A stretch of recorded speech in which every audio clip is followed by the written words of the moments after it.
All right, let's talk about one of the biggest names from the Italian Renaissance, Giovanni Pico della Mirandola. You know him, the brilliant young prince, the philosophical genius who could speak a dozen languages. He's basically the poster child for human potential. But is that the real story?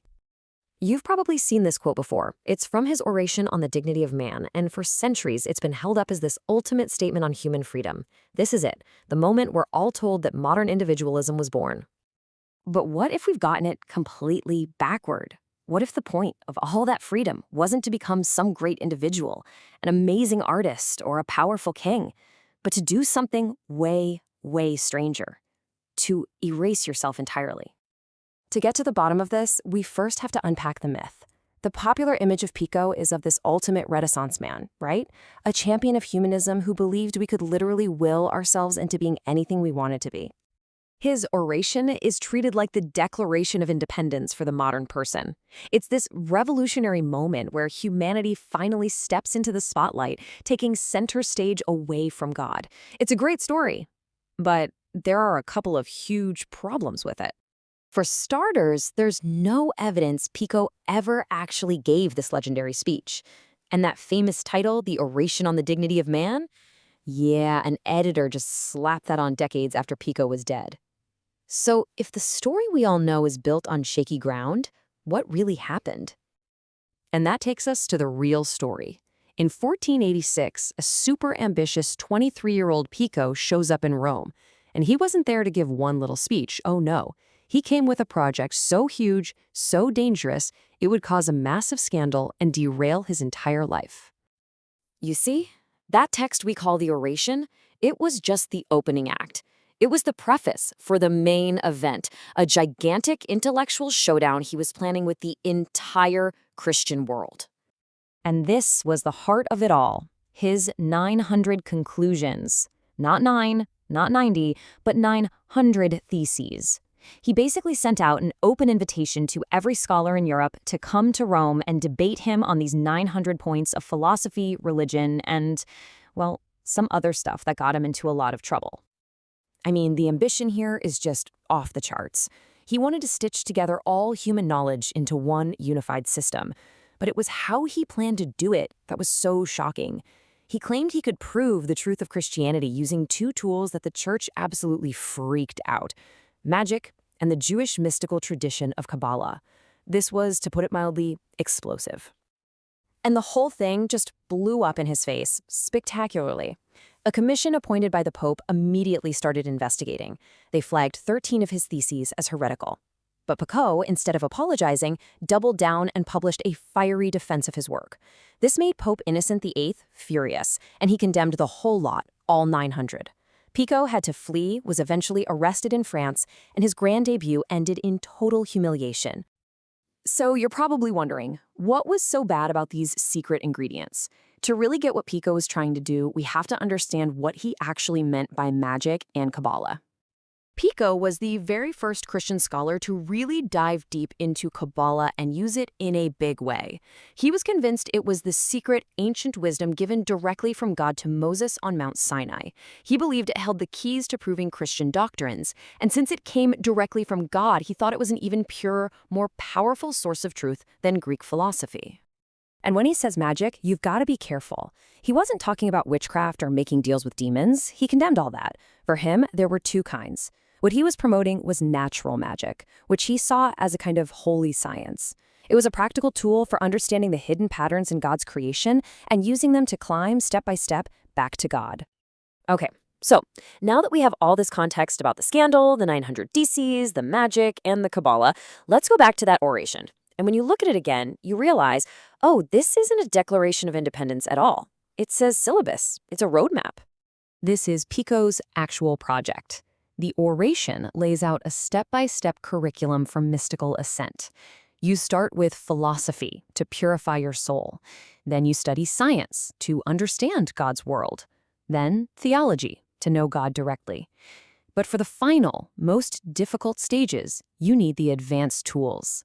Magic to travel up through the heavens, and Kabbalah to transform yourself into a pure spirit ready to finally merge with God. So, here's the absolute key. That freedom God gives Adam, the freedom to ordain for yourself the limits of your nature, wasn't about being free to choose a career or become a famous individual. It was the freedom to choose to start climbing this spiritual ladder. And what was the final destination? The ultimate goal? It's right there in his text. The whole point of the journey is not self-fulfillment, it's self-annihilation. The goal is to shed your very self, to completely disappear into the divine until you are one with your creator. It is literally the exact opposite of modern individualism. So, how in the world did this intense, mystical thinker, obsessed with Kabbalah and a holy form of magic, get turned into the secular icon of human freedom we all think he is today? Well, for a long time he wasn't. After the scandal, his work was pretty much toxic. It was tainted by heresy, and he was largely ignored for centuries. The myth we know is actually a much, much more recent invention. The big makeover really started in the late 1700s. German philosophers who were obsessed with new ideas of autonomy looked back at Pico's words about dignity and saw a reflection of their own modern ideas. Then, in 1860, the historian Jacob Burckhardt basically made Pico the superhero of his blockbuster book that invented our modern idea of the Renaissance. And finally, in the 20th century, this new and improved secular Pico was imported to America and became a star in Western civ classes everywhere. Pico's story is it's such a powerful reminder of how we tend to see the past through the lens of the present. We wanted a hero for our modern age of individualism, so we took a deeply religious, complex mystic and remade him in our own image. It really makes you wonder, doesn't it? Who else in history do we misunderstand in the very same way? Today we're going to dive into a pretty fascinating intellectual fight, right from the heart of the Renaissance. And it stars this young genius who made a really powerful and, honestly, a very strange case for why we should value ugly ideas. And yeah, that's the central puzzle, isn't it? You have one of the most brilliant minds of the era, a guy who is a total master of elegant writing, and he decides to pick a fight with elegance itself. It sounds like a total contradiction, but it kicked off this profound debate that, believe it or not, still really matters today. What's more important, style or substance? And this is our guy, Giovanni Pico della Mirandola. I mean, this kid was a prodigy, an intellectual omnivore who just devoured philosophy, theology, languages, you name it. And his reputation for eloquence is exactly what makes his argument against beautiful language so shocking. So let's set the scene for this philosophical showdown. The year is 1485, and we're in Florence. Everything starts with a single letter. But, this wasn't just some friendly chat. This was a challenge. It was a gauntlet being thrown down, and it ignited this fierce debate about what philosophy is even for. So on either side of this thing, you had two intellectual heavyweights, and they really represented two completely clashing worldviews. So, in one corner, we've got Ermolo Barbaro. He's a respected humanist scholar, and for him, style was everything. He was convinced that great ideas had to be expressed in beautiful, classical Latin. And then, in the other corner, you have our young genius, Pico, who totally understood Barbaro's world of rhetoric, but was also neck-deep in a very, very different tradition. Okay, so Barbaro sends this letter to Pico, and in it, he's basically taking shots at the medieval scholastic philosophers. We're talking about thinkers like Thomas Aquinas and Duns Scotus. He calls them barbarians, not because they were, actually savages, but because their Latin, to his ears, was clunky and technical and, as he put it, wooden. It just didn't have that grace of the ancient Romans. So you can see the two clashing philosophies right here. For Barbaro and the humanists, the goal was persuasion through elegant style. For the so-called barbarian philosophers, the only goal was truth, even if the language you used was plain and technical. It's the classic showdown, right? Substance versus style. Now, Pico gets this letter, and everybody expects him to agree with Barbaro. But in a move nobody saw coming, he decides to defend the so-called barbarians. Instead of just writing back as himself, Pico pulls off this brilliant rhetorical trick. He actually invents a fictional medieval philosopher and writes the entire letter from this character's point of view. It's like he's saying, oh, you want to hear from a barbarian? Fine, here's what one of them would actually tell you. And this is the absolute heart of the argument. Speaking through his fictional philosopher, Pico argues that true wisdom, which is represented here by the god Mercury, it lives inside you, in your heart and in your mind. It's not about the superficial polish on your tongue. The scholastics, he argues, they cared about thinking wisely, not just sounding wise. And then Pico's character lands a just devastating blow. He claims that rhetoric, this whole art of beautiful persuasion, is fundamentally dishonest. That it's just a tool to dress up ideas, to make weak arguments sound strong, and to manipulate people. It's a performance, not a search for what's real. And to really make his point, Pico uses this awesome classical metaphor of the Silenus statues. These were these little figures from ancient Greece that were, well, ugly and kind of crude on the outside. But when you open them up, they were filled with precious jewels. Just like the scholastics' ugly writing, Pico says, the rough exterior is hiding a beautiful, valuable truth. But just when you think you've got Pico figured out, he completely pulls the rug out from under you. The story, it turns out, has another, much more complicated layer. Right after this powerful defense of ugly philosophy, Pico just drops the act. He goes back to writing as himself and tells Barbaro, basically, hey, just kidding. It was all just an exercise, a game to see if I could defend the indefensible and, get a rise out of you. Okay, this is where it gets really fascinating. Was Pico actually being sincere, or was him dismissing his own powerful argument just another clever move to avoid a direct fight with his powerful friend? Well, the evidence suggests there was a lot more going on here. If you look closely inside the letter, Pico kind of gives away his true feelings. He compares the Roman poet Lucretius, who wrote absolutely beautiful poetry about what Pico called poisonous ideas, with the philosopher Duns Scotus. Now, Scotus's writing was tasteless, sure, but his ideas were true. Pico's verdict is crystal clear. He would take the ugly truth over a beautiful lie any day of the week. And, this wasn't just a one-off idea for him. In another letter, Pico compares two giants of Italian poetry. He calls Petrarch's style all ornamented and pretty, but often empty in the inside, while Dante's style is rough but profound. You see the pattern, right? Pico consistently sides with deep substance, even if it comes in an ugly package. But the final proof, the real kicker, is in his actions. When Pico wrote the preface to his most ambitious work ever, the 900 BCs, this summary of all human knowledge he planned to defend in Rome, what style did he choose? Not the elegant Latin of the humanists. Nope. He chose the uncultivated, technical, scholastic style of the barbarians. He really put his ideas where his mouth was. So, when we put all the pieces together, looking past all the rhetorical games and the intellectual sparring, Pico's true position becomes incredibly clear. Another one of his letters just sums it up perfectly. A golden key, that's the beautiful rhetoric, that fails to unlock the door to truth is completely useless. But a simple, wooden key of plain language that actually gets you to the truth, well, that's infinitely more valuable. So the takeaway is this. Pico wasn't actually against beautiful language. I mean, he was a master of it, but he believed it had its place. And when it came to the most important questions, the really big questions of philosophy and theology, style was secondary. The ultimate prize was truth. And any tool that got in the way of that, no matter how pretty it looked, was a dangerous distraction. And that really leaves us with a question for our own time, doesn't it? In a world that is just saturated with polished presentations, slick branding, and the performance of knowledge, what is the value of a simple, unadorned, maybe even ugly idea? Pico's 500-year-old argument challenges us to look past the surface and ask ourselves, are we being persuaded by the golden key, or are we actually unlocking the truth? Giovanni Pico della Mirandola. You've probably heard the name, right? He's a titan of the Renaissance, this genius who supposedly mastered tons of languages and philosophies before he even hit 30. But what was he really like, as a person? Well, we can actually find out because we have something really special, his personal mail. And today, we're going to explore his incredible life through 5 of his surviving letters. In public, yeah, he was a legend, a total prodigy. But his private letters? They show a completely different side of him.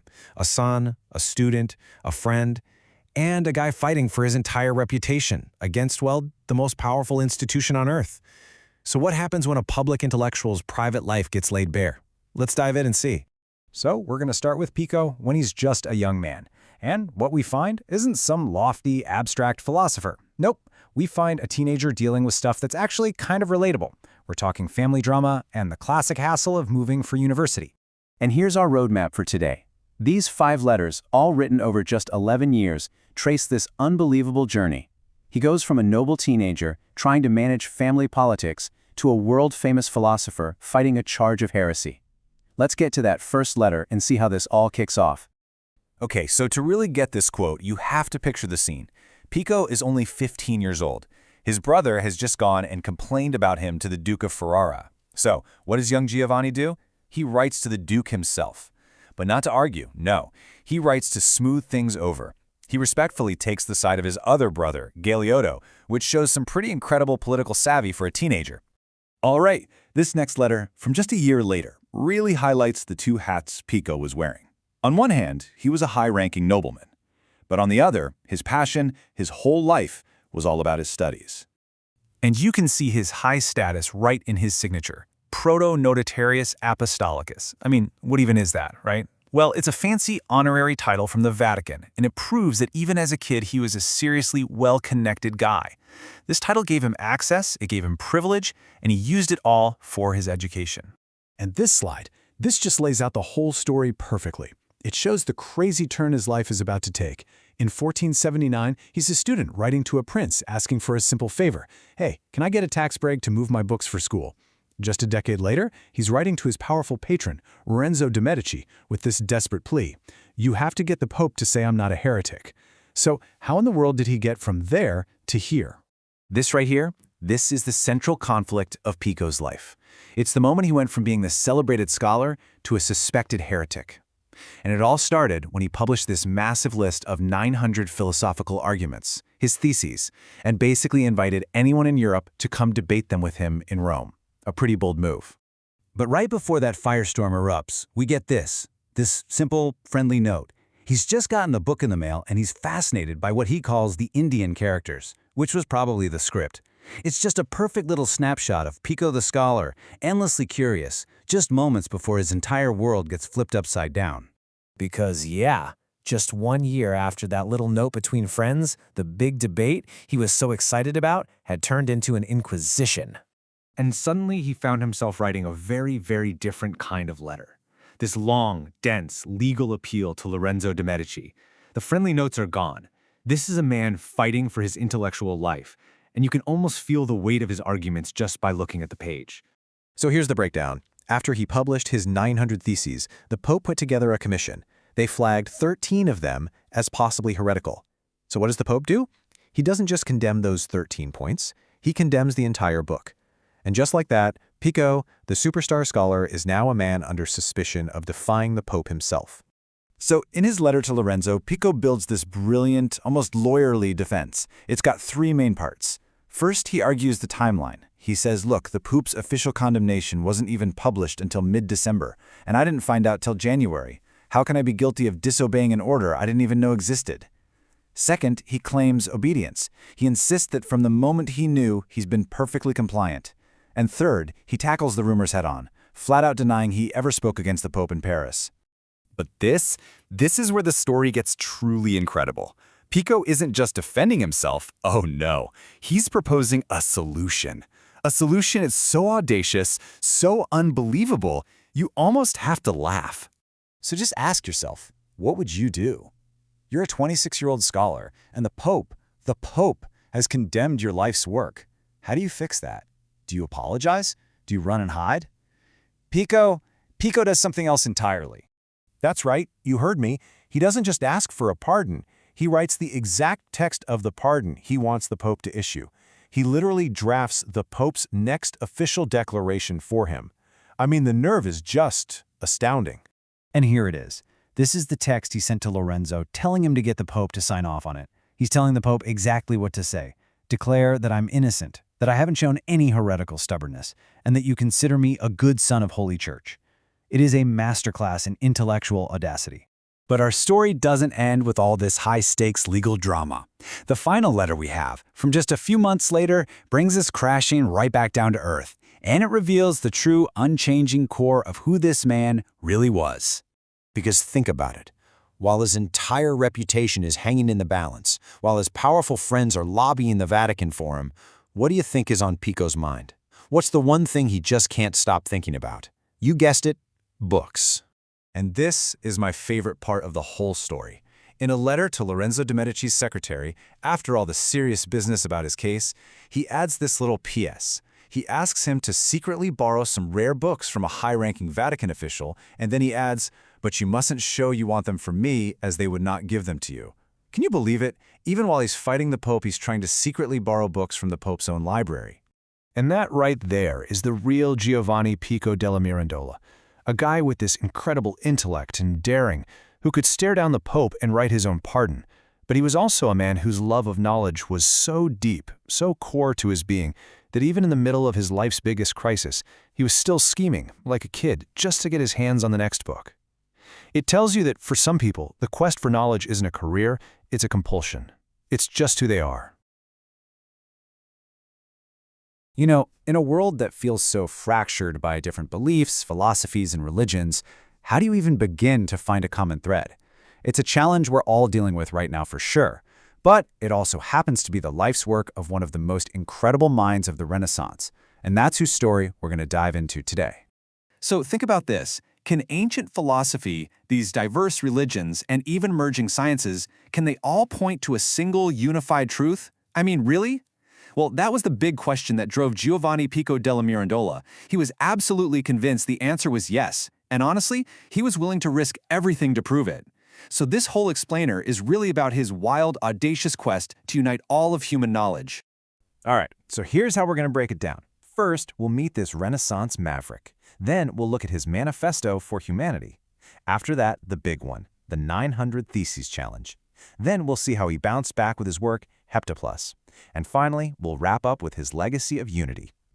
Okay, so first up, who was this intellectual firebrand Giovanni Pico della Mirandola? Well, born back in 1463, he was no ordinary thinker, that's for sure. He was the quintessential Renaissance man, just with this mind that was absolutely insatiably curious. And when I say curious, I mean the sheer breadth of his learning was, honestly, it's just staggering. This wasn't some guy who just read the standard Greek and Latin classics. No, he went deep. He dove into Arabic thought, these mysterious Hermetic writings, and this was a huge deal at the time. He became the very first Western scholar to seriously study the Jewish Kabbalah, that deep mystical tradition. His mind was literally like a library of the entire known world. And get this, here's a really cool little detail about him. One of his personal titles was Count Concordia. Now, Concordia, that just means harmony or agreement. It's almost like his life's mission to find harmony, and all this diversity was, written right there in his name from the start. Kind of poetic, right? Now, all of that learning laid the groundwork for his most famous piece of writing, where he spelled out a totally revolutionary idea about our place in the universe. He wrote this short piece, an oration that would become absolutely legendary, on the dignity of man. And it's so incredibly influential that people call it the Manifesto of Humanism. Think about that. This one single text just captured the entire spirit of the age. So, what exactly was humanism? Well, it was a massive intellectual shift. For a long time, the focus was almost entirely on God and divine matters. But humanists, they started celebrating human potential, our ability to reason, to create, to achieve greatness. And Pico, he was right at the very heart of it all. But Pico wasn't the kind of guy who was just happy to sit and write. No, he wanted to debate. And this is where the story gets really dramatic. In 1486, he made a move that was so bold, so incredibly audacious, that it put him on a direct collision course with the most powerful institution in all of Europe. 900. Just let that number sink in. 900. That's how many theses, or points for debate, Pico pulled from all the philosophies and religions he'd ever studied. He published them and then threw down the gauntlet. He offered to debate any scholar anywhere in the world on any one of them. He basically said, "I've covered all of human knowledge, bring it on." Well, the fallout was swift and it was severe. The Pope put together a commission and they found 13 of the theses to be heretical. But Pico, being Pico, refused to just back down and withdraw them. He was a philosopher. He wanted to debate them. And that defiance, that was a step too far for the church. They condemned all 900 theses, the whole lot, and they excommunicated him. Just like that, his quest for open debate made him an outcast. So did that stop him? You think so, right? But nope. Absolutely not. Now he's excommunicated, he's under threat, And what does he do? He doubles down. He channels all of that energy into writing another incredibly ambitious book. So he ends up finding refuge in Florence, under the protection of the one and only Lorenzo de' Medici, a pretty good guy to have in your corner. And it's there that he writes Heptaplus, and this thing is an extraordinary work. It's basically his attempt to interpret the biblical story of creation using the lens of all the other philosophies he knew. And the key thing to get here is that he wasn't trying to say one system was right and the other was wrong. Not at all. He wanted to show that they were all telling the same fundamental story. So he takes, say, the creation story from Plato's Timaeus and puts it right next to the one from the book of Genesis, and basically argues, see, these are just two sides of the exact same coin. And that right there, that was the absolute core of his entire worldview. It didn't matter if he was looking at Hebrew mysticism, Christian scripture, or Greek philosophy. Pico was completely convinced that if you just dug deep enough past all the surface differences, you would find one single underlying truth. Or, as he put it, behind apparent diversity lay unity. So, what happened to Pico and these, dangerous ideas of his? Well, even though his life was cut tragically short, his incredible intellectual courage left a mark on the world that you can still see today. I mean, his life was so short and so turbulent. He was condemned when he was only 23 years old. Then, in a wild twist of fate, in 1494, a new pope, Alexander VI, actually lifted the ban on his work, basically saying he was right all along. But the tragedy is, Pico died later that very same year. He was only 31. But his ideas? Oh, they lived on. He became a massive inspiration for the next wave of thinkers, the Christian humanists. We're talking about giants like Sir Thomas More, who actually wrote a biography of Pico, and Erasmus. And that core mission of his, to find common ground between different faiths, that's seen today as one of the earliest seeds of modern ecumenism, the movement for Christian unity. And that brings us right back to where we started. Pico's quest? Yeah, it was born in the 15th century, but doesn't it feel incredibly relevant right now? It really leaves us with a big question to chew on.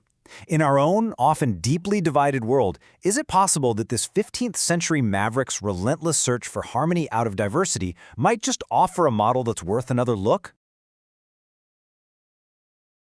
You know that feeling, right? When a song comes on and it just completely changes your mood, lifts your spirits, or maybe even makes you feel connected to something bigger.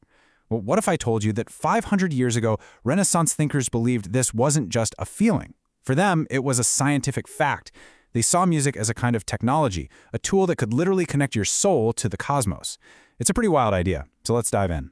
Now, our guide on this journey is D.P. Walker's fantastic book, Spiritual and Demonic Magic. Walker really cuts through all the noise and shows us that what we might just write off as superstition was actually a super sophisticated system of thought that blended together medicine, music, and even astronomy.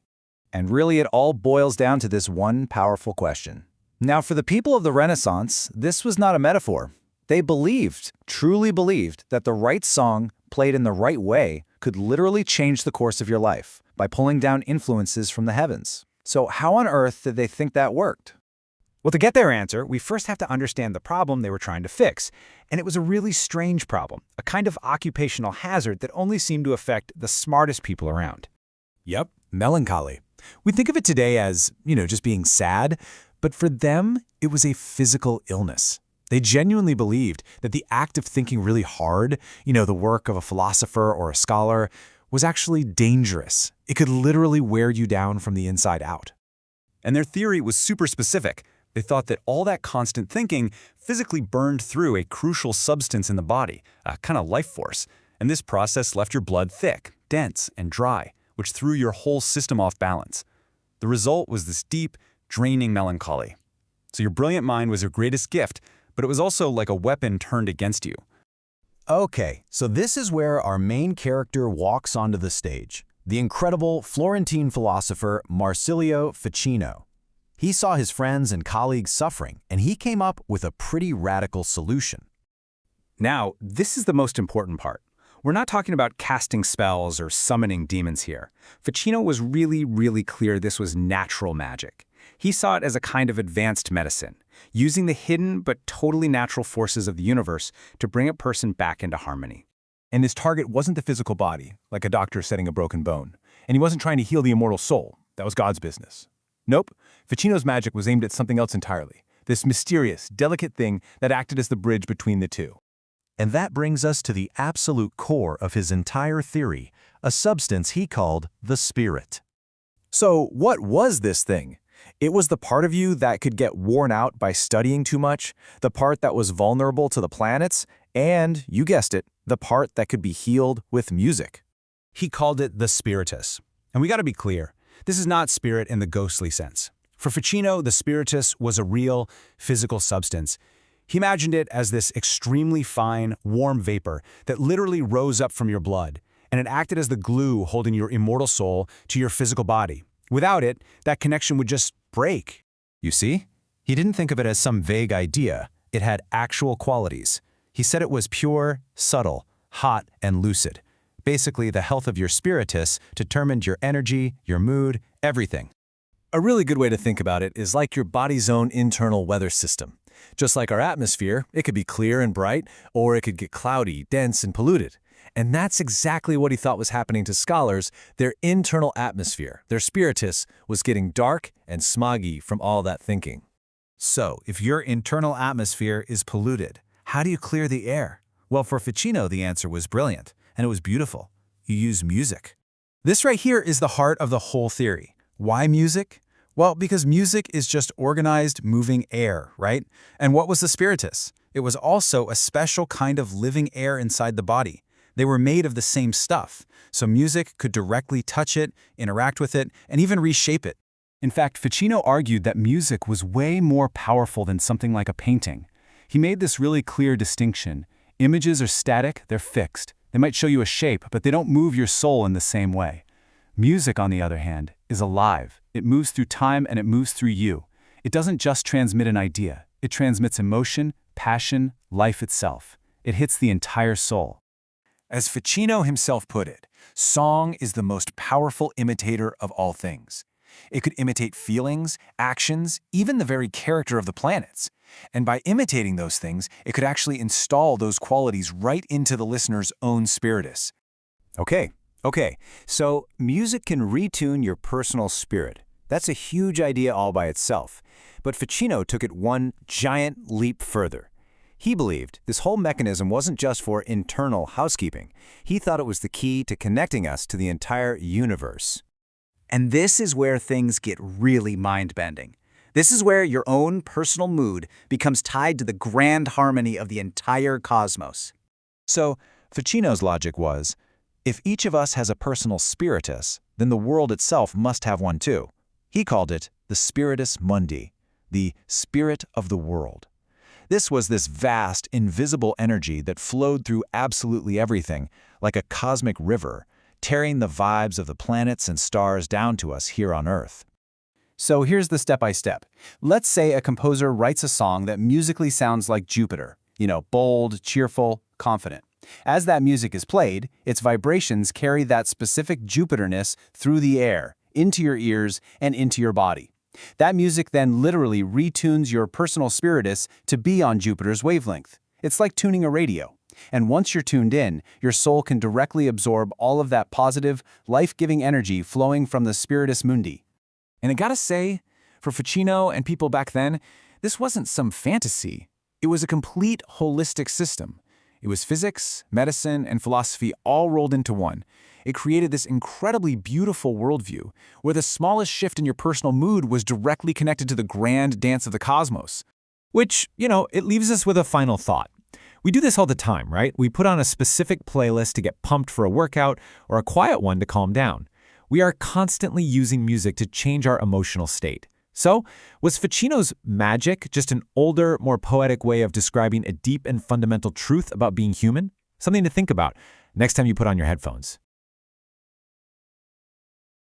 So, when you hear the name Giovanni Pico della Mirandola, what comes to mind? For most of us, it's the ultimate Renaissance man, right? A symbol of progress, humanism, the freedom of thought. But what if I told you the real story, the one buried in the archives of a forgotten heresy trial, is way more complex and a whole lot more dangerous? Okay, let's just start with a bombshell. You know that famous oration on the dignity of man that pretty much made him a legend? Well, according to historian Brian Copenhaver, he never actually wrote a speech with that title. What we think of as his great masterpiece was really just the introduction to a completely different and far more provocative project. Because this very icon of intellectual freedom was in fact put on trial by Pope Innocent VIII himself. He was formally investigated and charged with heresy. It's a side of the story we almost never hear. Okay, let's dive into this.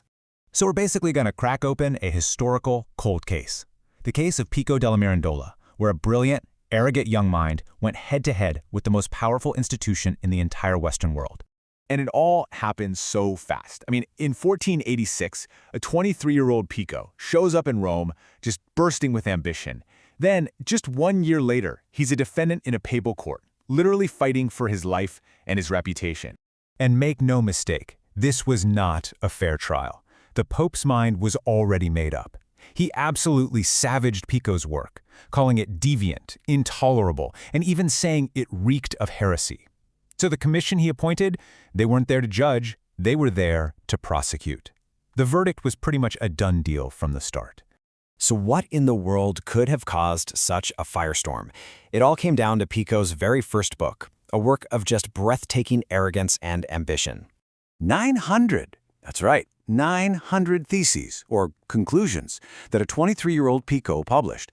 And they covered everything you can imagine: philosophy, theology, even magic and Kabbalah. And if that wasn't enough, he then invited any scholar in Europe to come to Rome and debate him on any of them. And he even offered to pay their travel expenses. The audacity is just staggering. Well, the Pope's commission wasted no time singling out 13 of these theses for condemnation. And look at these topics. We're not talking about minor disagreements here. These go right to the very heart of Christian doctrine: the nature of the Eucharist, the incarnation of God, and, crucially, the harrowing of hell. Pico was really truly playing with fire. But here's the thing. The problem wasn't just what Pico said, it was how he said it. See, he wasn't speaking the elegant, flowing language of the Renaissance that we associate with him. No, he was speaking the language of the Middle Ages. He wrote his theses in the style of scholastic theology. You can think of it like the super dense jargon you'd hear from lawyers or doctors today. It was this technical, logical, highly specialized language used in medieval universities, incredibly precise if you were an insider, but completely confusing and easily misunderstood by anyone else. And this really captures that clash of worlds. You had the humanist style, inspired by Roman authors like Cicero, which was all about elegance, poetry, and being accessible. And then you had the scholastic style, which was all about technical precision. By choosing to write in this scholastic way, Pico made his already provocative ideas sound even more alien and dangerous to the authorities. All right, so let's get to the trial itself and see how this brilliant, hot-headed young aristocrat decided to defend himself. And spoiler alert, he wasn't exactly humble about it. This is Pico, in his own written defense, talking about the Pope's hand-picked commission. He calls them barbarians. He's basically saying he has to dumb down his own language so these guys can understand him. He is not trying to win any friends here. He is on the attack from the get-go. And it gets even more audacious. So, in the middle of the trial, a prosecutor says he has a witness, or testimonium in Latin. Pico shoots back with a pun on the word testes, which can mean witnesses or, well, testicles. He essentially told a papal prosecutor, in open court, "Bring it on if you have the balls." This guy was witty, arrogant, and incredibly reckless. So the commission's opening salvo focused on the very first thesis they condemned, the one that dealt with Christ's descent into hell. Now, this wasn't some obscure theological point. This was a central part of the Apostles' Creed, something every single Christian knew by heart. To even question it was to tread on the most sacred ground. At its core, the whole debate revolved around this mind-bending metaphysical puzzle. Think about it. After the crucifixion, Christ's body was in the tomb.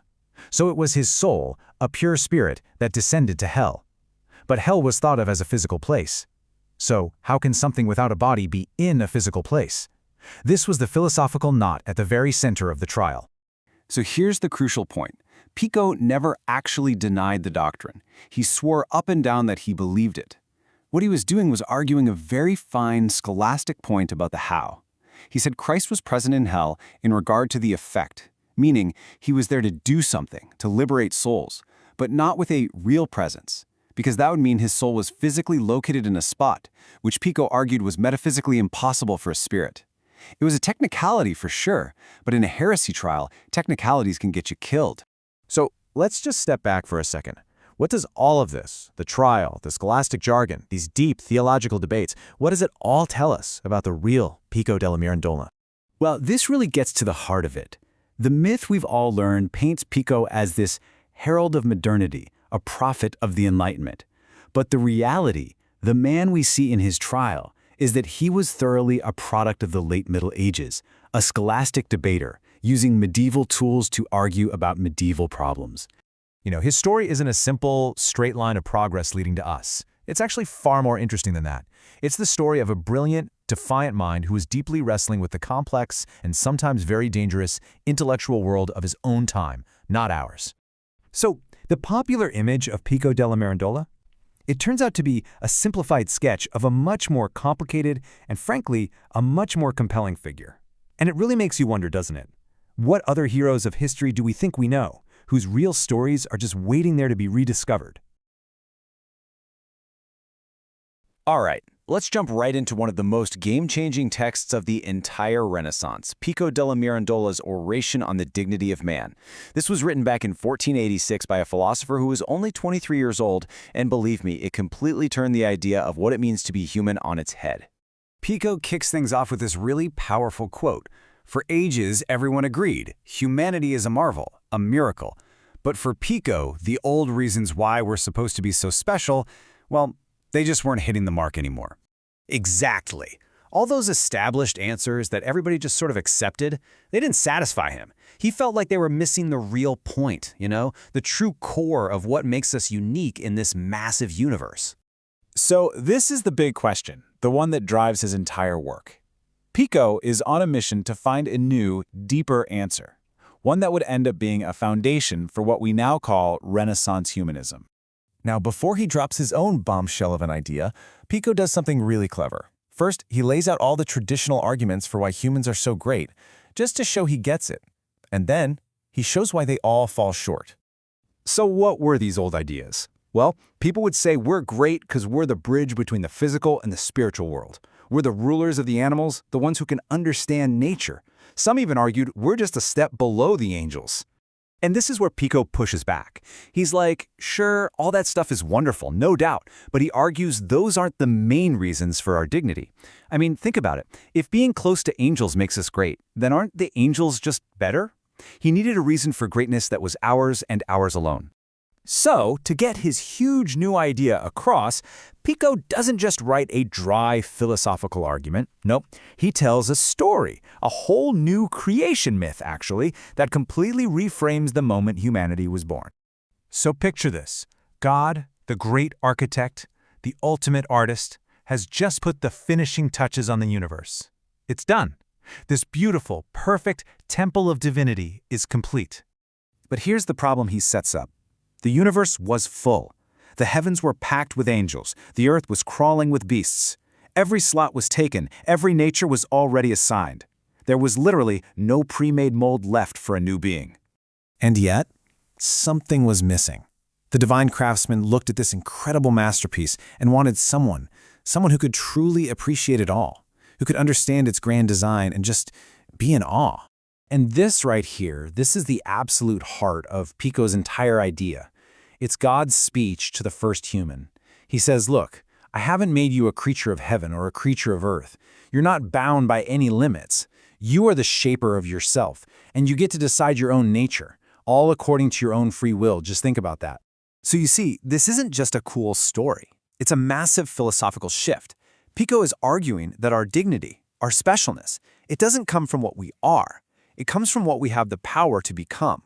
And that brings us to this incredible choice that we all have. We're placed right in the middle of everything. We can choose to degenerate, to let our senses take over and sink down to the level of the brutes, or we can use our soul, our intellect, to be reborn into the higher orders, the divine ones. And the craziest part?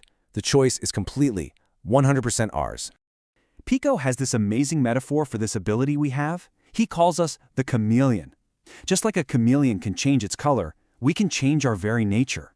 We're not just one thing. We have the potential to be all things. He takes this idea even further. He says, God planted all kinds of seeds inside of us at birth. We have seeds that can make us like a plant or seeds that can make us like an animal. But we also have rational seeds to become a heavenly being and intellectual seeds to become an angel. The real question is, which ones are you going to water? Okay, So this is an unbelievable amount of freedom, right? But it also brings up a pretty big question.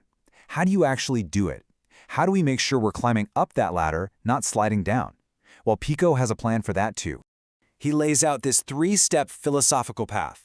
Step 1, purge. You use moral philosophy to clean house. Get rid of those base impulses. Step 2, clarify. Use logic and reason to cut through all the mental fog. And finally, step 3, perfect. You dive into theology, the study of the divine, to reach this incredible state of peace. And what's the end game here? What's at the top of that ladder? It's a peace so deep, so profound, that your soul literally becomes one with the divine mind. We're talking about the ultimate fulfillment of human potential. And Pico wraps it all up with this mind-blowing line from the Psalms. He's not just being poetic here, he's making a serious claim that by using our free will to ascend, we are actually realizing our own divine nature. And that, he says, is where our supreme and wonderful happiness is found. And so, after more than 500 years, Pico's oration leaves us right here, with the exact same challenge. He's shown us this incredible power we have, the power to be the free shaper of our own being. So the only question left is the one he asks each and every one of us to answer for ourselves. All right, let's get into it. For this one, you and we're going to be intellectual detectives. And our main clue? It's not some high-tech gadget or a top-secret file. Nope, it's this. A single dusty old page from a philosophy journal from 1953. Yeah, I know, it looks kind of dry, but believe me, it holds this incredible secret about how we think, even today. So here's the big mystery we're going to crack together. What can this one page, from 1953, mind you, possibly teach us about thinking in the 21st century? It sounds kind of crazy, right? How can these super obscure book reviews from like forever ago actually matter now? Well, you got to stick with me on this because the answer, it might just blow your mind and totally change how you see the past. Okay, so every good detective story needs clues, right? And ours, well, they're hidden in plain sight, right on this page. What we're looking at here is a bunch of short book reviews. And at first glance, they seem totally random, completely disconnected, but they're actually all pieces of one giant, fascinating puzzle. So here's our cast of characters. Our main subjects, Occam, Pico, Suarez, and Gilson. And look, I get it. These names probably sound like a pop quiz from a history class you totally slept through, but trust me, these guys are the key. They're going to help us unlock this whole thing. So let's start by following our first lead. Okay, first stop on our investigation, the 14th century. We're starting with a guy named William of Occam, and that 1953 review we have, well, the one about him drops this really juicy clue, hinting at this wild connection between his world and ours. The review uses this French word rapprochement. It basically means finding common ground, reestablishing a harmonious relationship. And it's talking about a rapprochement between 14th century thinking and modern psychology. Think about that for a second. A harmonious relationship between a medieval friar and a scientist from today? I mean, that sounds nuts, right? But the evidence, well, it's pretty compelling. Okay, now this is where things get really cool. The review points out that Occam's theory of memory had 3 main parts: retention, recognition, and recall. Does that ring any bells? It totally should. Just look at this comparison. His ideas are almost a perfect one-to-one match with modern psychology's ideas of storage, recognition, and retrieval. I mean, come on. A 700-year-old theory that lines up with today's cognitive science? That is just incredible. And boom, there it is, our first huge discovery. The big questions, how does my brain work? How do I remember things? They're absolutely timeless. Yeah, the words we use might change, the tools get fancier, but that core human curiosity, it's exactly the same. The past isn't some alien planet, it's speaking our language. All right, let's pick up the next trail of clues and see where this goes, because you gotta understand, these thinkers weren't just hermits sitting alone in some dusty library. No way.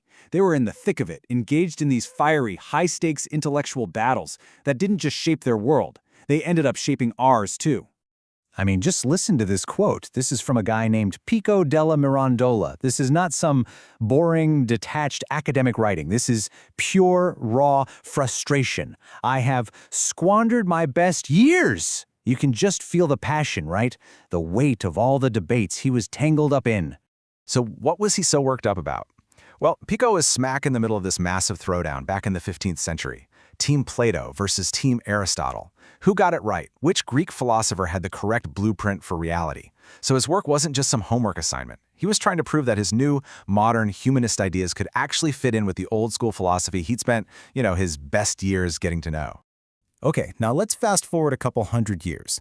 Meet another major player in these big debates, Francis Suarez. He stepped up to a philosophical problem that people had been arguing about for literally generations, and he dropped something totally new on them. The big problem was, how do we tell things apart? Like, are two ideas different just in our heads, or are they actually different out there in the real world? And Suarez comes along and says, hey, what if there's a third option? He called it the modal distinction. The guy was a true innovator. He wasn't just rehashing old arguments. He was pushing the whole conversation to a new level. So that's our second huge clue right there. These ideas weren't just dead theories on a page. They were alive. They were part of this massive ongoing conversation that stretched across centuries. People were passionate about this stuff. It had real stakes. This wasn't just philosophy in quotation marks. It was a full-blown argument about the nature of reality itself. Which brings us back to the biggest question of all. Okay, so what? Why should any of this matter to us? And that brings us to the grand finale of our little investigation, the last review on our dusty old page. It's about a lecture by a 20th century philosopher named Étienne Gilson. And this, right here, is where we find the key that unlocks the whole mystery. So Gilson asked the exact same question we've been asking. Why bother digging all this stuff up? What's the point of reading about Occam and Pico and Suarez? And his answer is so simple but so profound. It changes everything. Okay, just follow the logic here. It's a beautiful step-by-step argument. Gilson says, step 1, if you really want to learn how to think, you need a teacher, a master. Makes sense.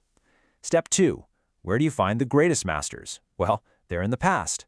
Step 3, to actually learn from them, you can't just skim a Wikipedia page. You have to get into the nitty-gritty, understand their exact words in their own time. Which leads to this incredible conclusion. Step 4, to be a real philosopher, you have to become a historian first. Wow. So here's the bottom line. Gilson is pushing back against this idea that philosophy is just a collection of abstract truths floating around in the clouds. He says that's a mirage. It's not real. Ideas don't just pop into existence out of nowhere. They come from actual people, living in specific times and places. And this is the big reveal, the secret that was hiding on that dusty page all along. Philosophy isn't a what, it's a who. You can't separate an idea from the person who had it. To really get a philosophy, you have to get the philosopher. It's not about a list of rules, it's a story, a history of real human minds trying to figure things out. Okay, so let's tie this all together. Our whole detective case started with one single page from 1953, and it's led us to this really powerful idea about where real thinking actually comes from. What Gilson is telling us is that we don't just invent brilliant new ideas out of thin air.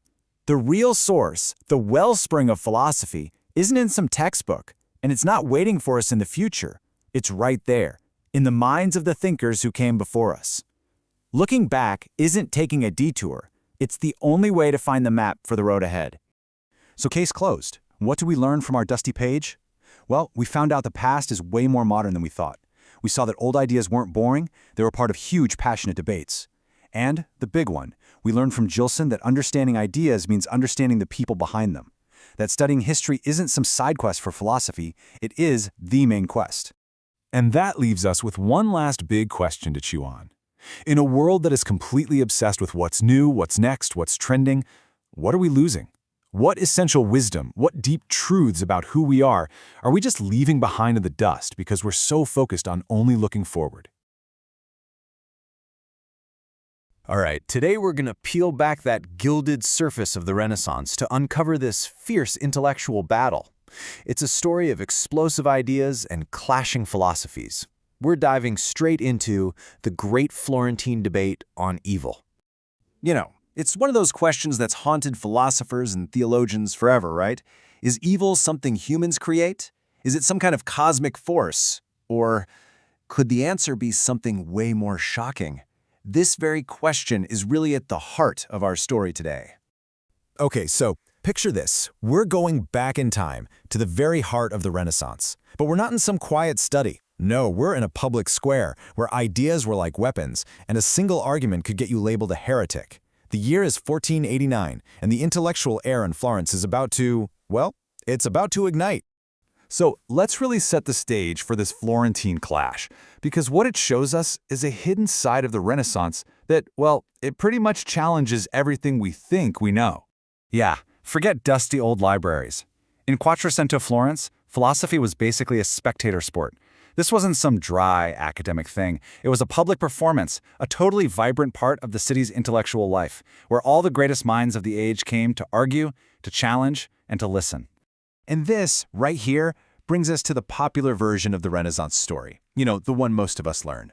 It's a tale of heroes and villains, of the new versus the old. But the question is it really accurate? So, the standard story kind of goes like this, right? On one side, you've got the humanists. They're the good guys, the forward-thinking heroes who brought back the glories of ancient Greece and Rome. And then on the other side, you've got the scholastics, the supposedly outdated medieval thinkers, all bogged down in theology, basically destined for the historical dustbin. But here's the thing, what if that whole story is just a myth? As the historian Amos Edelheit points out here, we've often taken the humanists' own anti-scholastic trash talk a little too seriously. The reality, as we're about to see, was way more complex and, frankly, a lot more interesting. So who were these scholastics really? I mean, they weren't these dusty relics. They were the professional philosophers and theologians of their day.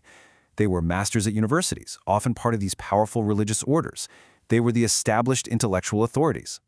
And, once you get who they were, it brings us right into the thick of it. This incredible debate in 1489 where these two worlds, the humanist world and the scholastic world, collided in the most spectacular way.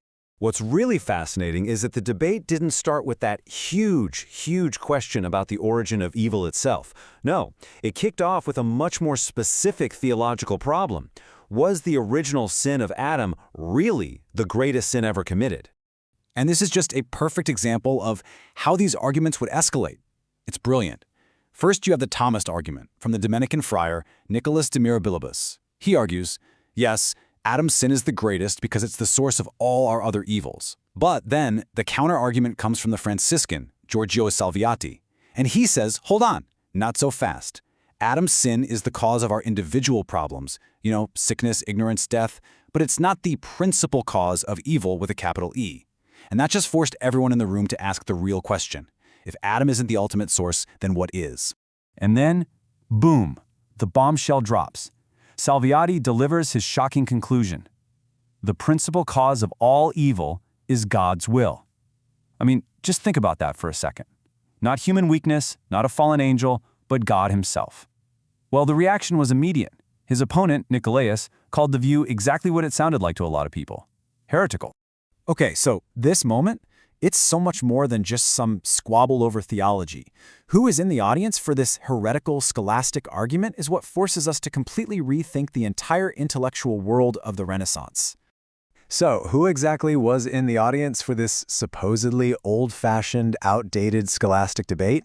Well, you're not going to believe it. It was basically the A-list of the entire Florentine Renaissance.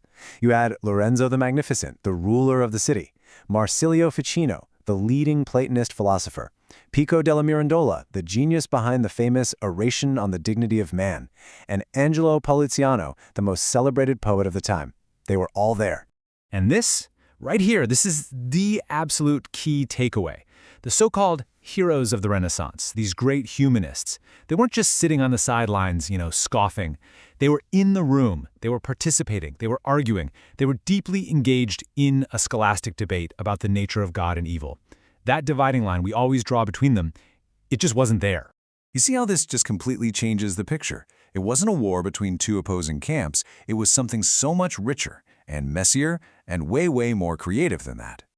So the Renaissance in Florence, it wasn't this neat and tidy thing where humanism just replaced scholasticism.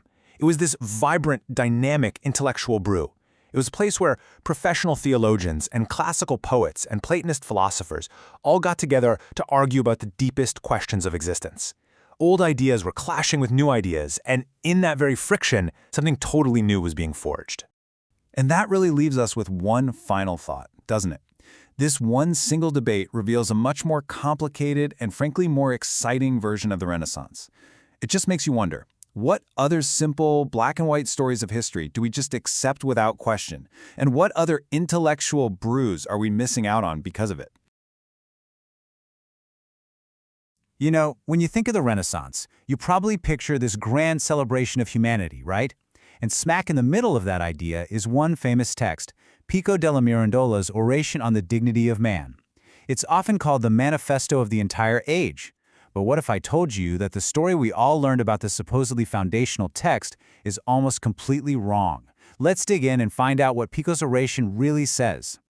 For a lot of us, this is it. This little box in a history textbook is our first hello to Pico. It's laid out as fact, the absolute cornerstone of Renaissance humanism. This is the version of the story you think you know. So first, let's just build up the popular myth of Pico, the ultimate Renaissance poster child. I mean, the textbook headline really says it all, doesn't it? States the Renaissance image of man. The message here is so clear. Pico isn't just a voice of the Renaissance, he's being presented as the voice, the one who defined what it meant to be human for a whole new era. And we almost can't help it. We instinctively pair Pico's supposed words with images just like Michelangelo's Adam, so powerful, beautiful, reaching for the divine. This visual connection is so strong, and it just reinforces the idea that his whole philosophy was about celebrating human glory. And there you have it. The myth is complete. The manifesto of the Renaissance, a beautiful tribute to our freedom and our unlimited potential. It's a wonderful story. But is it the real story? This is where the whole thing starts to unravel, and it all begins with a single word in that famous title, dignity. Okay, so here's the first major plot twist. Pico never gave his speech that title. In fact, he never gave it a title at all. The famous Oration on the Dignity of Man was just tacked on by a later editor, probably someone who only read the first few paragraphs. We've been framing this entire work based on a title its author never even chose. And the problem goes even deeper than just the title. The concept itself is all wrong. Today, when we say dignity, we mean something inherent, something you're born with that can't be taken away. But for Pico, the Latin word was dignitas, and that was a Roman concept, way closer to our idea of rank or prestige. It was a status you had to earn, and one you could just as easily lose. So this word, dignitas, the word that is supposedly the whole point of the speech, how many times does Pico actually use it in his oration? Just twice. That's it. 2 times. And neither time is he talking about an inherent quality of humanity. One of them is about the rank and glory of angels. The central theme of this modern myth is almost a complete no-show in the actual text. So if it's not about human dignity, what is Pico's goal? Well, it's about becoming an angel. This is Pico's actual program, and look at step 1, scorn things of earth. His goal wasn't to perfect your humanity. It was to escape it completely, to climb a mystical ladder and literally merge with God. This is a program for spiritual transformation, not worldly celebration. And if you had any doubt left about his view of the human form, Pico's own words make it crystal clear. He says, "The lure of the body hangs like a noose round the soul's neck." A noose. That's about as far from championing the beauty and glory of the human body as you can get. For Pico, the body was a trap, something to be overcome and escaped from. So on the left, that's the myth of Pico. On the right, a dance of death from his era.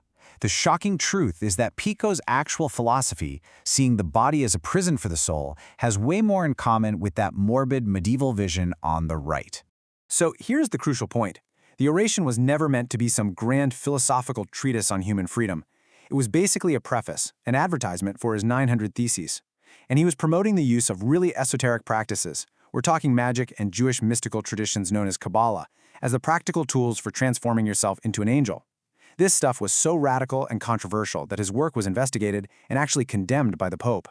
So how did this happen? How was this entire myth created? Well, it was a long, slow path of misunderstanding. In his own time, Pico was a pretty minor figure. A huge 1493 Encyclopedia of the World doesn't even mention him. But then, 300 years later, Enlightenment thinkers rediscover the oration's opening, and they just reinterpret it through their own modern values. The myth really got cemented in 1948 when a new translation became required reading in colleges all across America. institutionalizing this misunderstanding for generations. And that brings us right back here, to the textbook box. But now we see it's not a window into the 15th century. It's a mirror. It's reflecting the 20th century's desire for a nice, neat origin story for modern freedom.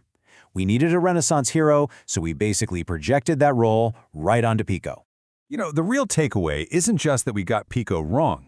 It raises a much bigger question. If the so-called manifesto of the Renaissance isn't what we thought it was, what other foundational stories that we tell ourselves about our history might also need a second look?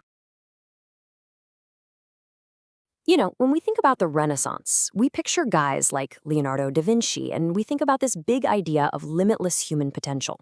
And the poster boy for that whole concept, it's always this brilliant young Italian prince, Giovanni Pico della Mirandola.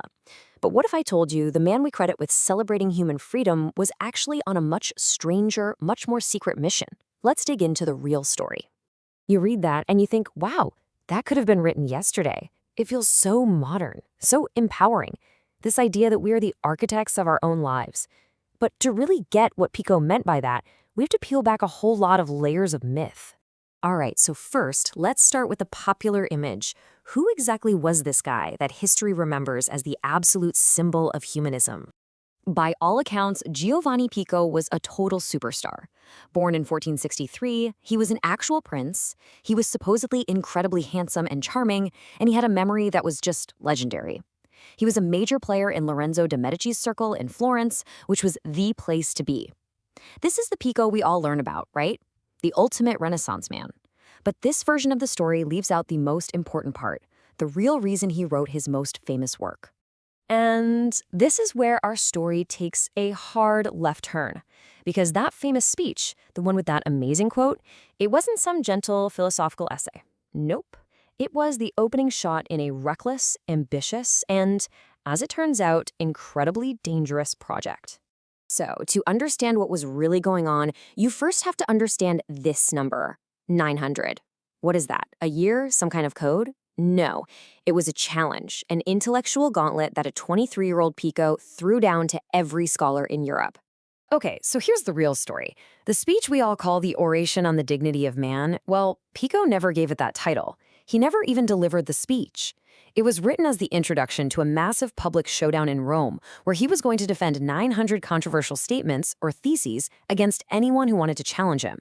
This wasn't a TED Talk, it was a philosophical cage match. And boy, did it backfire. The Pope, a guy named Innocent VIII, stepped in. He set up a commission to look at the 900 theses, and they flagged 13 of them as heretical, which is a huge deal. Pico, being young and, a little arrogant, wrote this defiant defense that just made the Pope even madder. And in the end, the entire collection got condemned. Pico was disgraced, he had to flee Italy, and he even got thrown in jail for a bit in France. This was not some academic debate. This had real-world, life-or-death consequences. So what was in those 900 theses that was so explosive? What was the secret idea that Pico was willing to risk everything for? Well, it wasn't humanism, I can tell you that. It was something way, way more esoteric. The secret was Kabbalah. Now, for a Christian prince in the 15th century, this was totally radical. Kabbalah is this ancient, really complex tradition of Jewish mysticism. Pico got obsessed with it. He learned Hebrew and Aramaic just so he could study it. And he came to believe that this secret knowledge, which he thought was handed down orally all the way from Moses, was actually the master key that could prove the truth of Christianity itself. And this right here reveals his true ambition. It wasn't about celebrating humanity. It was about creating a grand, unified theory of everything, to synthesize every religion, every philosophy on earth into one single universal truth. And he believed the secret decoder ring to do it all was this idea of a Christian Kabbalah. I mean, just look at the sources he was pulling from for these 900 theses. It's wild. You've got your standard Greek philosophers, sure, but then you've got Muslim and Jewish sages, ancient Chaldean prophets, Egyptian mystics, even practical magic, the whole shebang. He was trying to create this beautiful symphony from what most people back then would have just called a bunch of noise. This was not about making life better on Earth. It was about finding some hidden divine blueprint of the universe. Okay, so this brings us all the way back to that famous speech. If his real goal wasn't celebrating humanity as we know it, then what was it? The answer is hiding in plain sight in the text, and it completely flips the meaning of that famous quote. The difference is just stark. On one side, we have the modern myth we learn in school. Our dignity comes from the freedom to become better, smarter, more accomplished humans. But Pico's actual goal? It was way more radical. For him, our special freedom was the ability to climb up a spiritual ladder and, get this, stop being human entirely. The goal was to become like an angel, a pure spirit. He literally lays out a kind of curriculum in the speech. It's a ladder you have to climb to reach the divine. You start with the basics, philosophy and logic, but then you get into the really esoteric stuff, practical magic, and of course, Kabbalah. Every single step is designed to purify your soul, to shed your earthly baggage, all to get you ready for the final goal, a total mystical union with God. And here it is in his own words. This is the knockout punch. The ultimate goal isn't self-fulfillment, it's self-annihilation. We shall be ourselves no longer, but shall be him. For Pico, the greatest freedom was the freedom to literally dissolve your individual self back into God. That is the complete opposite of what we think of as modern individualism. So, if Pico's goal was so obviously mystical and not at all modern, how in the world did we get him so wrong? How did this guy become the poster boy for secular humanism? Well, it was a gradual process over hundreds of years.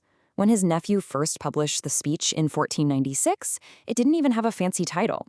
It was just called, basically, a very elegant oration. Then, in 1557, a publisher decides to slap that famous title on it, On the Dignity of Man.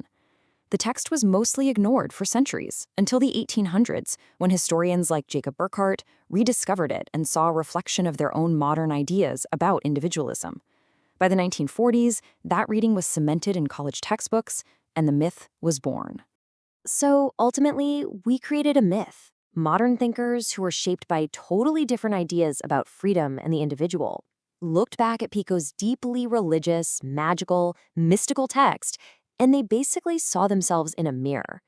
They took his words and projected their own values onto them, completely lifting them out of their original, very, very strange context.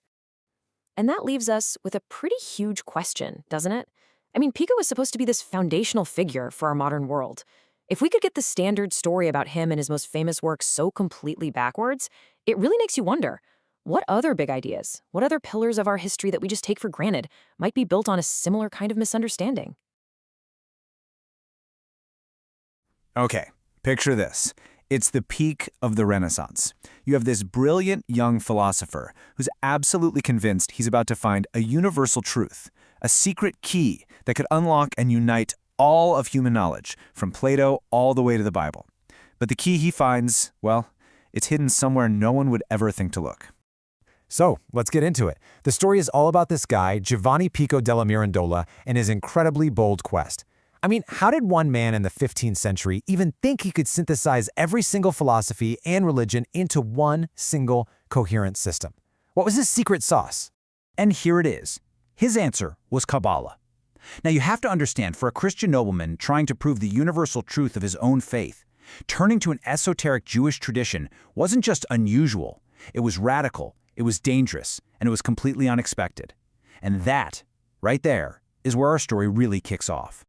All right, so first let's meet our main character, a man who was, in so many ways, the poster child for the entire Renaissance.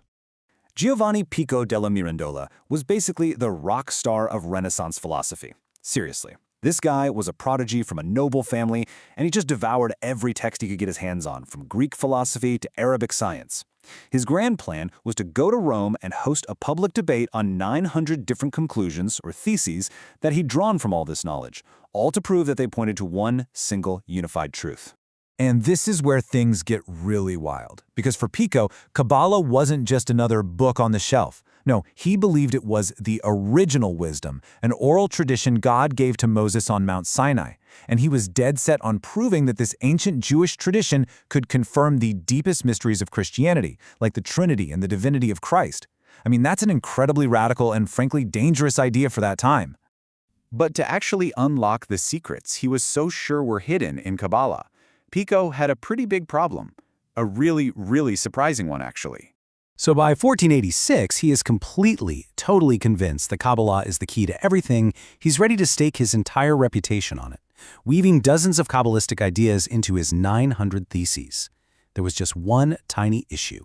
That's right. The man who would become the West's biggest authority on Kabbalah became obsessed with it before he could read the original texts. He even said it himself. He decided to learn Hebrew and Aramaic for the sole purpose of getting into Kabbalah. This is so important. His passion came first, and the language skills had to come later, and they had to come fast. Just look at this timeline for the year 1486. It's absolutely insane. In March, he gets back to Italy. By May, he's caught up in this crazy, scandalous love affair where he literally tried to run off with another man's wife. And then, get this, over a single summer, he dives headfirst into learning Hebrew and commissions a mountain of translations. So in just a few months, he goes from knowing zero Hebrew to finishing his life's work, a huge project built on texts he couldn't even read when the year started. So how on earth did he pull that off? Well, he did what any brilliant, rich guy with a deadline would do. He hired some very, very talented help. Enter Flavius Mithridates. What a character. He was a brilliant, kind of eccentric Jewish scholar who had converted to Christianity. This made him one of the few people in the world who could act as a bridge for Pico, translating not just the words, but the incredibly complex ideas behind them, from Hebrew and Aramaic into Latin. And the amount of work they did that summer is just staggering. Mithridates cranked out around 3,000 folio pages of translation for Pico. 3,000! This wasn't some side hustle. It was a full-blown, industrial-scale intellectual operation, and they were working at a breakneck speed. And how do we know for sure this all happened in that one crazy summer? It's thanks to this wonderfully human detail. Sprinkled in the margins of these super dense mystical translations, Mithridates would write little personal notes to Pico, and he'd constantly mention Pico's ongoing, very dramatic love affair. It's those little asides that let historians pinpoint exactly when this frantic translation work was happening. But as these translations started pouring in, Pico quickly realized he had a much, much deeper problem. Just knowing what the text said in Latin, it wasn't going to be enough. So yeah, the translations gave him the main ideas and arguments, but they also hinted at this whole other layer of meaning that was just completely getting lost. He began to see that the Hebrew language wasn't just a container for the ideas, it was part of the ideas themselves. Okay, think of it like this. It's like trying to understand a beautiful symphony just by reading the sheet music. Sure, you can see the structure, the notes, the basic tune, but you're missing the sound, the emotion, the harmony, everything that actually makes it music.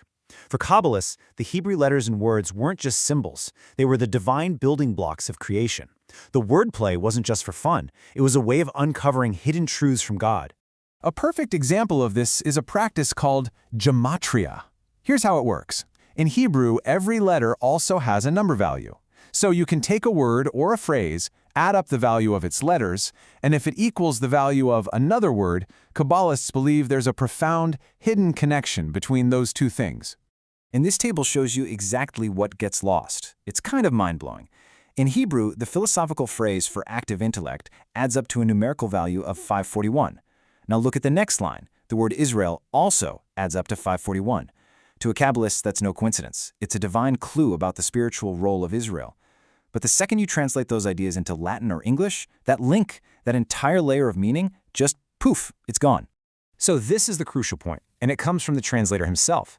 Even as he was churning out thousands of pages of Latin, Mithridates wrote in the margins that some things were just, and I quote, impossible to understand except in their own letters and Hebrew words. The very guy doing the translation admitted that it would never be the real thing. So what did Pico do? He'd found this ancient wisdom that basically refused to be neatly translated and cataloged.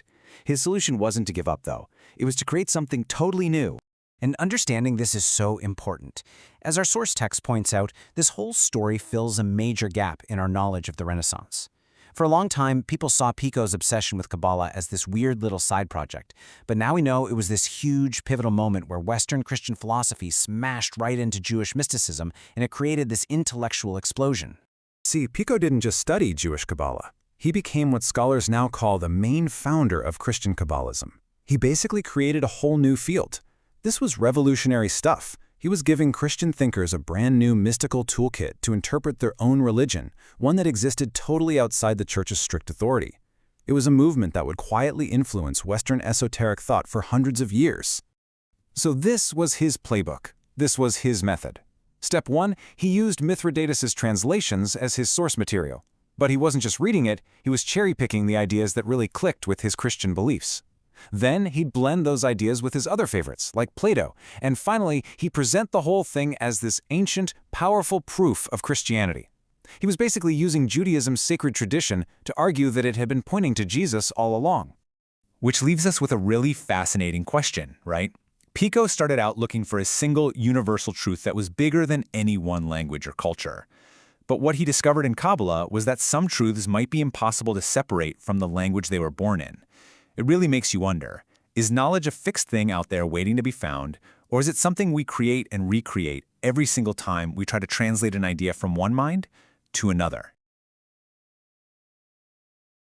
All right, let's dive into the story of one of the Italian Renaissance's most brilliant and honestly, most baffling figures, Giovanni Pico della Mirandola. So what's the deal with this guy? Was he a true genius who saw something profound about humanity? Or was he just a rich kid who dabbled in everything? A pious man reaching for God, or a reckless sinner? Believe it or not, these are the questions people have been asking for over 500 years. On one hand, he wrote one of the most celebrated texts of the entire Renaissance, the Oration on the Dignity of Man. But this is the same guy who got caught up in a massive scandal, so big that one person wrote he had fallen further in reputation than Lucifer. How on earth can one person be both of those things? To figure him out, we first have to get our heads around this central contradiction. Let's call it the Pico paradox. Even his closest friends, people like the ruler of Florence, Lorenzo the Magnificent, saw this deep split in him. He wasn't just good or just bad. He was an instrument capable of both extremes. Think about that for a second. That's a pretty stunning thing to say about your friend. And you see these contrasts in every part of his life. He was rich, stylish, a total man of the world, and yeah, a bit of a heartbreaker. At the exact same time, he was this quiet mystic who would lock himself away to study, completely obsessed with divine knowledge. He got super pious later in life, but rumors of sin still followed him around. And here's the kicker. He wrote this famous oration that everyone can read, but the rest of his work, it's so incredibly dense that it's practically unreadable for most people. So, how did one person manage to contain all of this? Well, it really all began with an unbelievable, almost obsessive quest for knowledge. His education was just this whirlwind tour of the greatest minds in Europe. At 10 years old, he's already being set up for a career in the church. By his late teens, he's studying humanities in Ferrara and, courting the ladies. From there, it's a dead sprint to Padua for philosophy, back home to start his own academy, then off to Paris to soak up the intense debate culture at the Sorbonne.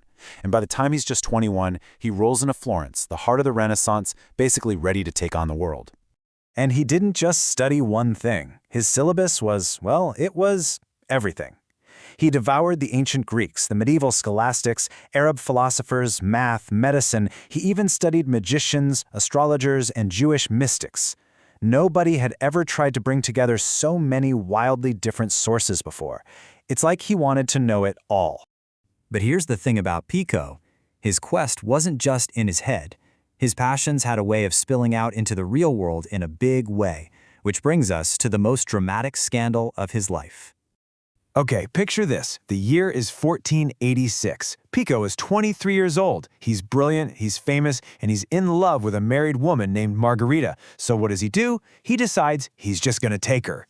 He rides into the town of Arezzo with 20 armed men and literally ambushes Margherita, who, by the way, seems to have been in on the plan. They take off on horseback, but her husband, a pretty important local guy, is furious. He gets a posse of 200 citizens together and they give chase. Just a few miles from safety, the posse attaches up to them and a full-on bloody battle breaks out. It was a complete disaster. In the fighting, 18 of Pico's men were killed. The fallout was instant. The news spread like wildfire. This celebrated thinker, this prince of the Renaissance, was suddenly seen as nothing more than a common thug. His reputation was in tatters. The man who seemed destined for intellectual glory had fallen, as that observer wrote, just like Lucifer himself. So how does a brilliant mind come back from a screw-up that epic? Well, after this public humiliation, Pico retreated. But he wasn't just licking his wounds. He went deeper than ever, searching through the most obscure, esoteric knowledge he could find, hunting for some kind of key that could make sense of it all. And he believed he found that key in Kabbalah, an ancient form of Jewish mysticism. Now for Pico, this wasn't just another subject to study. He thought it was the original primordial wisdom, a secret doctrine handed down from the dawn of time that could unlock the true meaning of the universe. And what's really crucial here is that he was the first major Christian intellectual to ever take it this seriously. To get into this hidden world, Pico had two guides. On one side, there was his old teacher, Elia del Mitigo, a respected, very cautious scholar who was not about to share secret mystical doctrines with an outsider. But on the other side was this guy, Flavio Mitridate, a brilliant but totally shady convert who, for the right amount of cash, would translate thousands of pages of forbidden texts.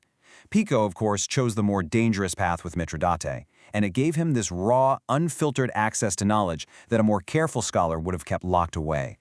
And it's right here, in the mess after the scandal, fueled by these ancient mystical texts, that Pico comes up with a revolutionary idea that would define his entire legacy, and, in a funny way, explain his own paradoxical life.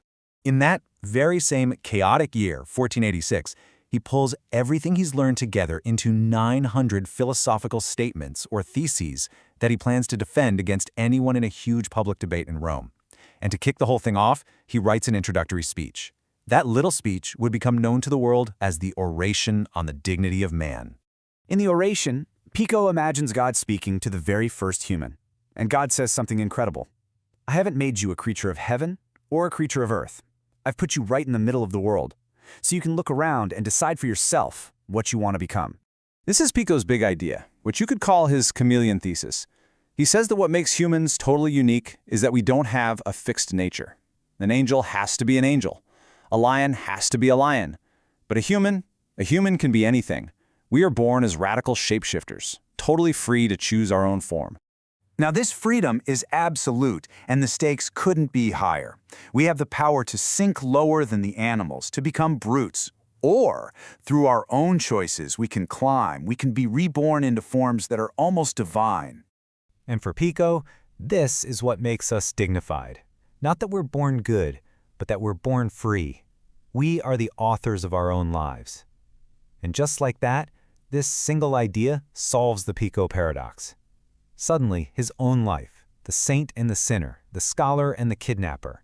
It wasn't some shameful contradiction. It was the ultimate proof of this radical human freedom to be everything, all at once. Which, of course, leaves us with a question that rings just as true today as it did in the 15th century.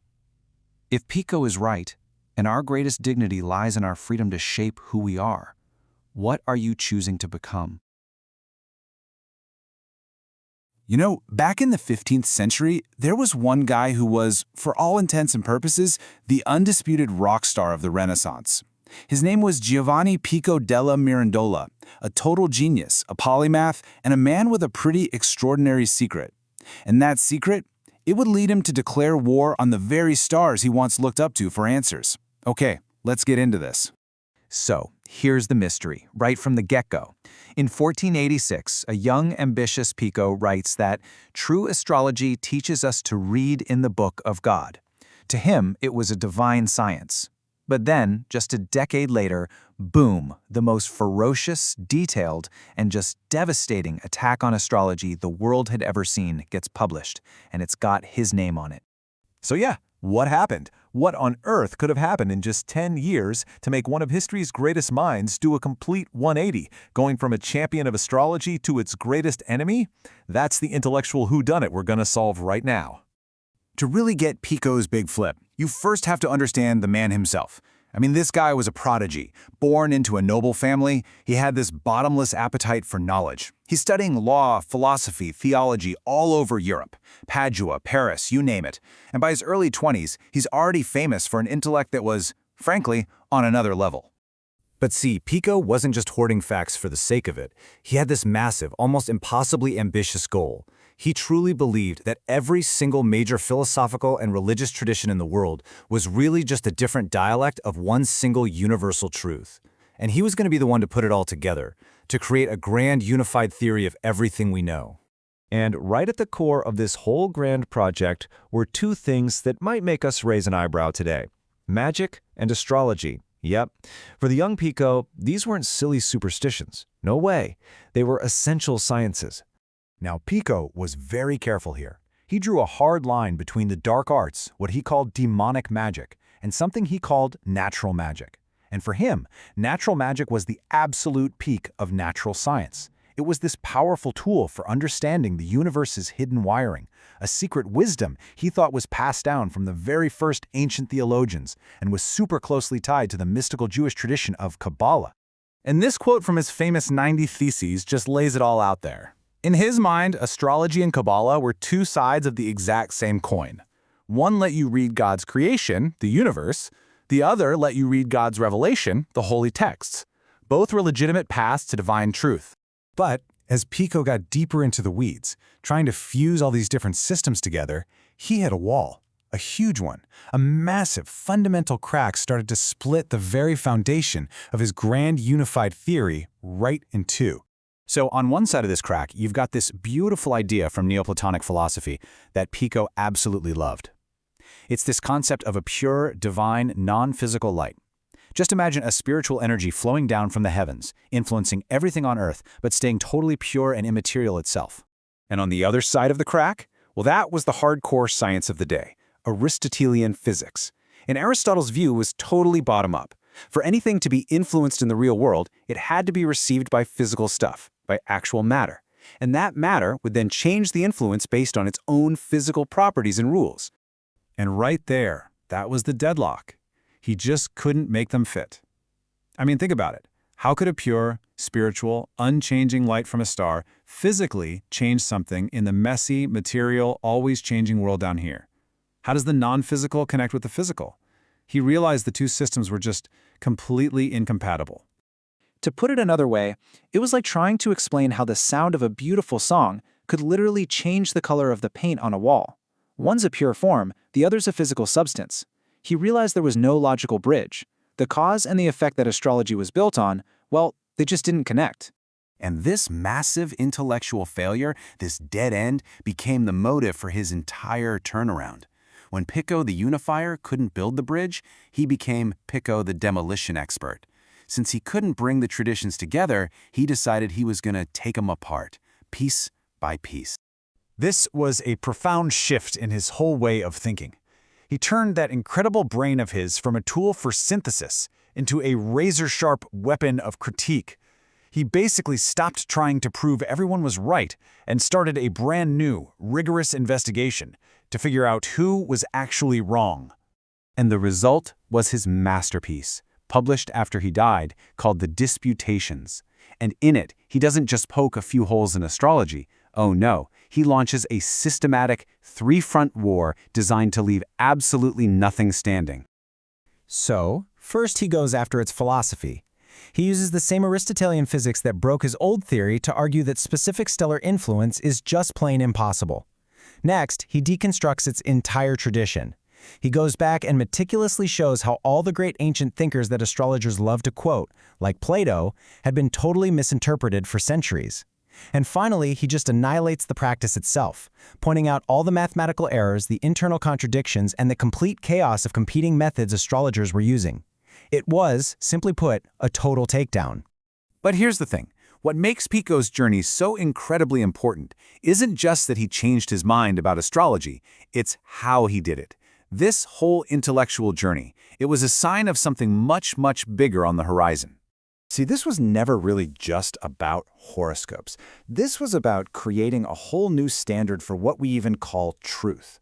Pico was suddenly demanding logical consistency. He was demanding that theories line up with physical reality. He was questioning the authority of ancient texts and saying, hey, we need to read these things critically. He was, without maybe even fully realizing it, building the intellectual foundations for a new way of thinking. And you can see right here where his work fits into the bigger story. It's published in 1496 and is called to critique tradition and focus on what's real and consistent, creates this whole new climate of inquiry. It really helped pave the way for giants like Copernicus, Galileo, and Newton. It's not really a coincidence that the scientific revolution kicks into high gear right after Pico's work starts to circulate.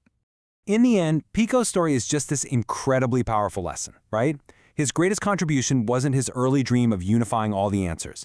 It was his later realization that the biggest breakthroughs often come from finding new, better, more rigorous ways to question the answers we've always just accepted.